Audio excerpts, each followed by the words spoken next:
Welcome back if you're a returning subscriber, and if you're new, welcome to the channel. My name is Megan J. Collins, and I'm so glad to have you here.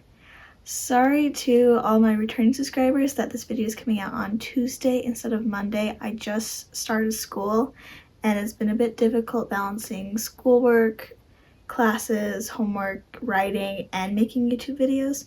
So unfortunately, I had to push the video back a little bit just because I did not have time for it in my schedule. But I've been working on getting ahead of my homework. That way I should be able to still do the Monday releases and not have to do Tuesday releases, because if I make a promise to do something, I'm gonna do it. So we're still gonna do Monday releases. This week was just an off week.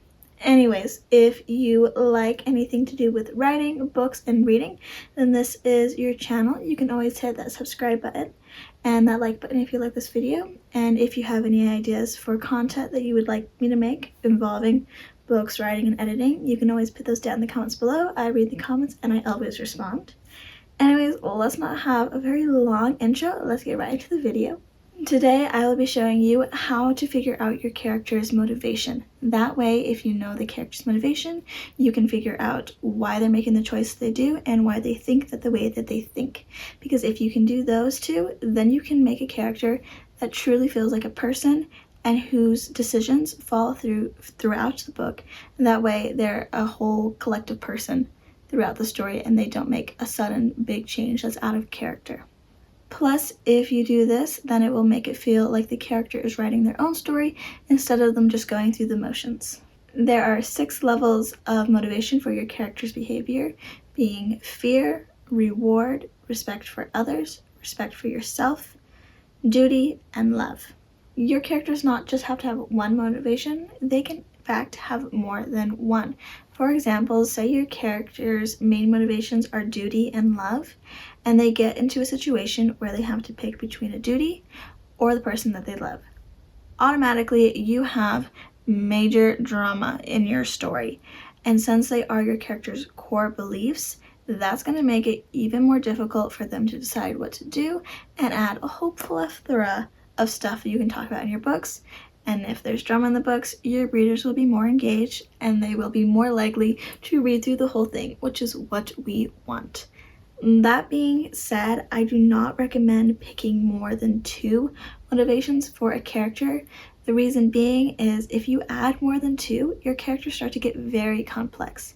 And while I'm a big advocate for making very realistic characters, characters that are too complex can be very confusing for the readers just because there's so many motivations for them in every single decision that they make that readers might lose connection with which motivation is influencing the character at a given moment. And if we lose our readers and they're not sucked in our world, then we're not doing our job as an author. Plus, if there is more than 2 motivations, it can be difficult for the author, you, to remember all the motivations and make sure that all their choices are lining up with their motivations.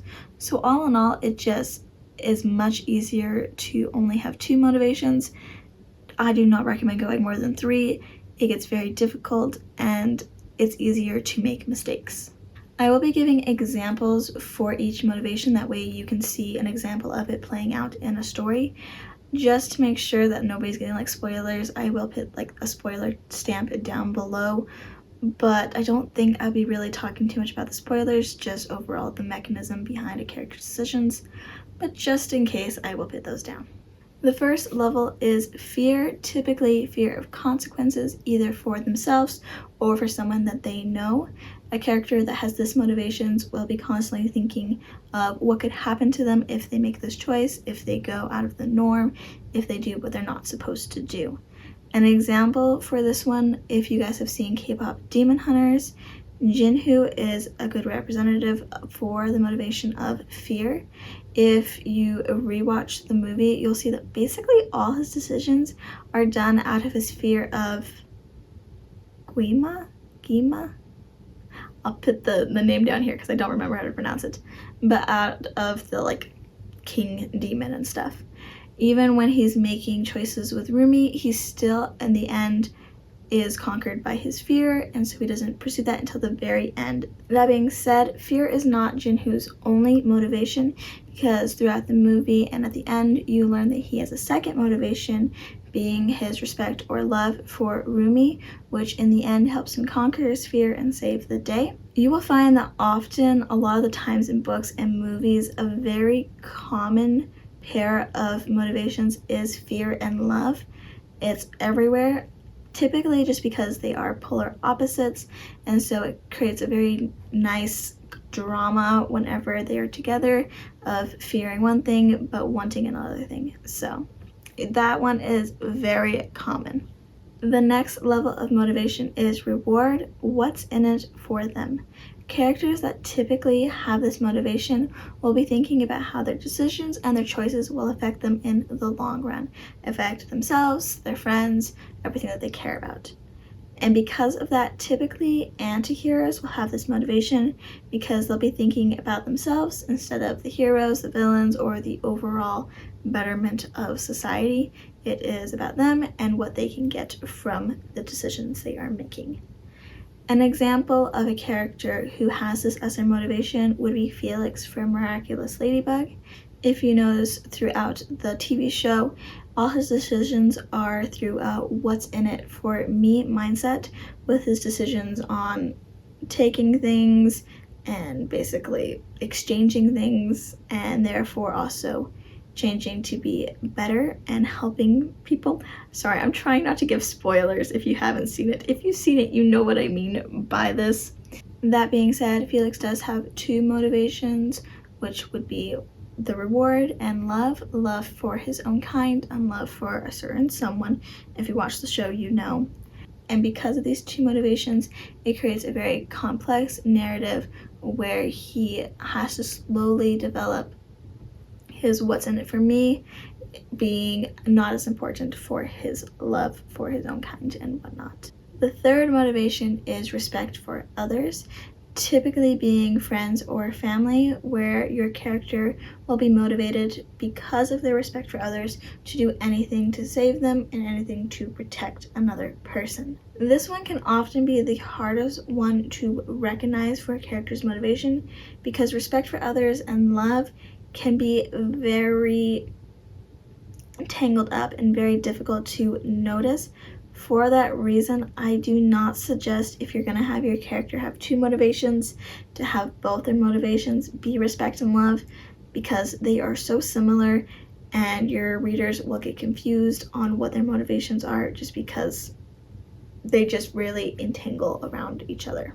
Great, now I gotta think of an example for respect for others. Like I said, it's very difficult because respect for others can often in stories seem like a love for others.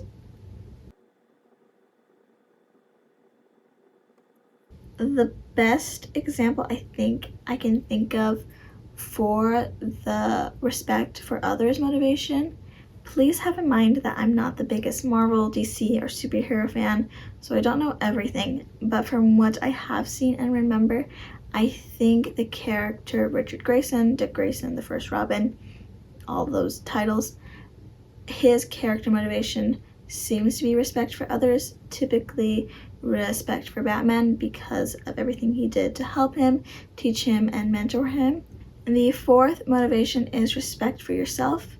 A character that has this motivation will be thinking about what's best for them, not in a what's in it for me kind of way, but in a if I make this decision, can I live with myself? Will I be able to be happy with my choices later on in life kind of way. And just like respect for others, this one can be also very difficult to spot because it can be very entangled in the reward mentality.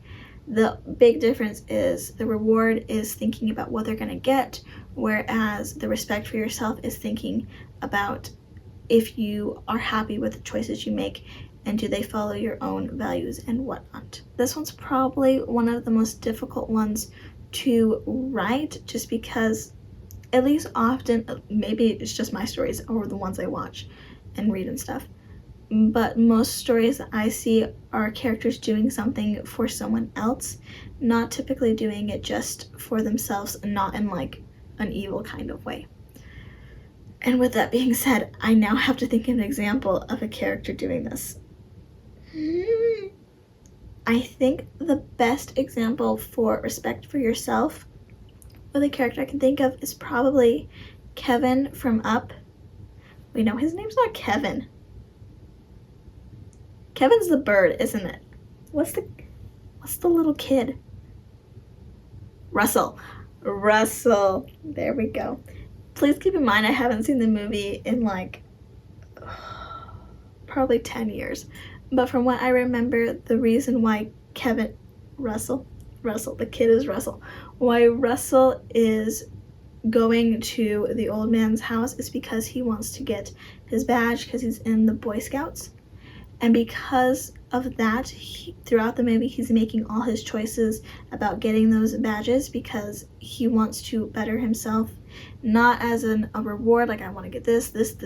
He wants to meet his own personal challenges and accomplishments. The fifth motivation is duty. Characters that have this motivation will be making all their choices based on other people, about their duty, typically towards their family, towards tradition. And typically because of that, a lot of characters that are nobility or royalty will have this as their core motivation because they are honoring something that's come before them. You'll also see this motivation in stories that are about like family units and family dynamics. Now I gotta think of an example. I feel like the more and more I think of examples, the less and less examples I can actually think of. But I got the perfect example. For the duty motivation, if you look at Barbie as the Princess and the Pauper, which if you haven't seen that movie, what are you doing with your life? Phenomenal movie, 10 out of 10, love that movie.